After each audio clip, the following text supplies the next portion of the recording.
lovers throughout the world are wondering, what comes after Ron Paul? Of course, he might not be elected president in 2012, but as president, I think we know that Ron Paul won't be able to stamp out statism entirely, and many of us worry about what might happen if the dollar collapses and the economy really tanks while he's in the White House. Some libertarians are even hoping he doesn't get elected so that libertarianism isn't left holding the bag. But I'm much more worried about what happens after Ron Paul if he loses. My prediction is that after doing well in, if not winning, Iowa and New Hampshire, the party establishment will get their foot soldiers lined up behind Romney, if only to ensure Paul's defeat. We can hope that they won't be able to get their act together in time, but these are political manipulators, not bureaucrats, and my optimism doesn't keep me from realism. You know why a guy like Rick Santorum is still in the race? If he can hang on to just 5% of the vote, that's worth at least a decent cabinet position in the Romney administration in exchange for an endorsement. That's just how it happens. But here's the exciting possibility. What if the GOP establishment can't get their act together?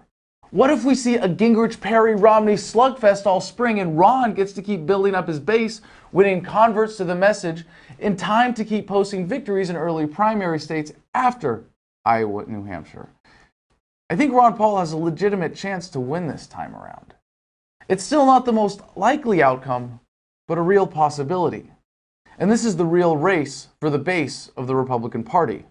Can we convert GOP primary voters to believe in freedom and the Constitution before the various flavors of statists who have hijacked the Republican Party congeal into another toxic brew of neoconservative pro-war nationalist crap, a la John McCain, thus ensuring another 4 more years under the great imperial leader Barack Hussein Obama?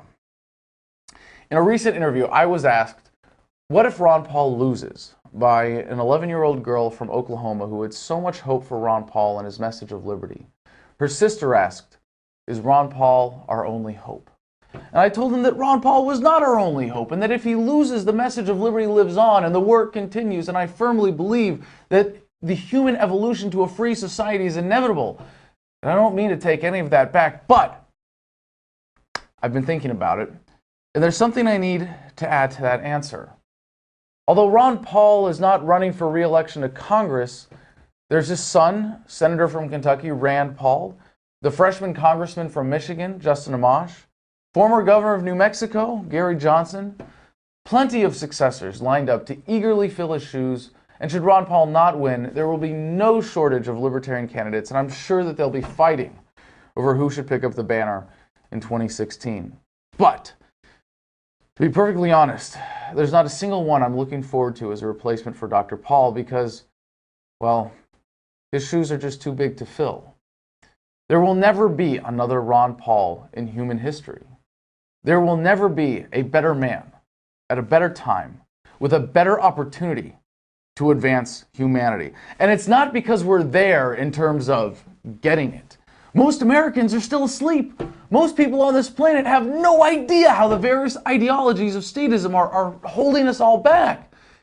This opportunity exists because Ron Paul might as well be God's gift to human liberty. A doctor, a veteran, a family man, a 12-term congressman with a consistent voting record, all with a pretty little bow on top of having delivered over 4,000 babies. Not only that, but he has so dedicated his life to the cause of freedom that finally, in 2012, at age 76, while still in good health, and having already subjected himself to the ridicule he faced running for president in 2008, he is now in a position to win the GOP nomination, beat Obama, and not just end so much human suffering by taking the reins of the monstrosity known as the federal government of the United States of America, but to seize the biggest platform in the world from which to proclaim the message of liberty and human dignity and the universal rights of every man, woman, and child, and bring about the real revolution, which is the revolution of the mind, the love-evolution, that paradigm shift I keep telling you is happening. So maybe this isn't it for humanity. Maybe we'll get another chance after Ron Paul. But I, for one, will not stand idly by and let this opportunity pass while consumed by the nonsense of everyday life, knowing that what is hanging in the balance is the chance to create a better world for future generations now. Hanging in the balance is at least 4 more years of unnecessary wars be they led by Obama or by Romney or whomever. Hanging in the balance is the continued pride of the unemployed in America whose lives will not be improved as long as the Federal Reserve is sucking the life out of this economy. Hanging in the balance is an opportunity to realize real freedom within our lifetimes. But an opportunity like Ron Paul might not come around for another generation or two. Who knows how long this era of statism that I know in my heart humanity will look back on with shame will last if Ron Paul is not elected in 2012. As a combat veteran myself who has seen just a slice of the brutality humanity is capable of, there is a particular imperative for me. War is humanity's greatest failure, and I would hope that mine might be the last generation of combat veterans the world will ever know. That depends on Ron Paul, and that depends on you. Now is the time to get involved. Now is the time to dig deep and donate what you can.